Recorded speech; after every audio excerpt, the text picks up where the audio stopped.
வருகின்ற 2026ஆம் ஆண்டு சட்டமன்ற தேர்தல் வருது. இப்ப ஏற்கனவே தமிழகத்துல தேர்தல்களும் சூடு பிடிச்சிருக்கு.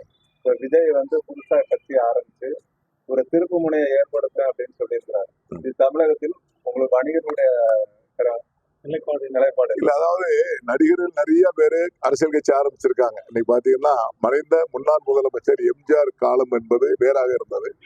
அதன் பிறகு விஜயகாந்த் அவர்கள் அரசியலுள்ளே வந்தாங்க. அவர்கள் உடல்நிலை விட்டு அது சில மாற்றங்கள் ஏற்பட்டு விட்டது.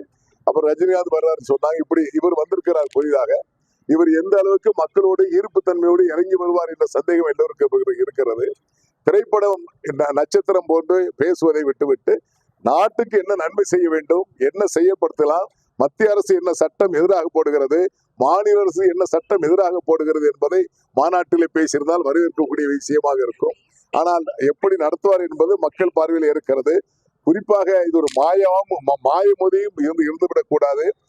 ஒரு அரசியல் கட்சிகள் தொடங்குகின்ற பொழுது நீட்டா தொடங்கலாம். ஆனா எல்லோரையும் அரவணைத்துக் கொண்டு செல்லக்கூடிய பாங்கம், மக்களுக்கு உண்மையிலே உள்ளபூர்வமா சேவை செய்யக்கூடிய பாங்கோடு வந்தால் தமிழ்நாடு வணிக சூழல் பேரமைப்பு அதுக்கு வரவேற்பு கொடுக்க தயாராக இருக்கிறார்.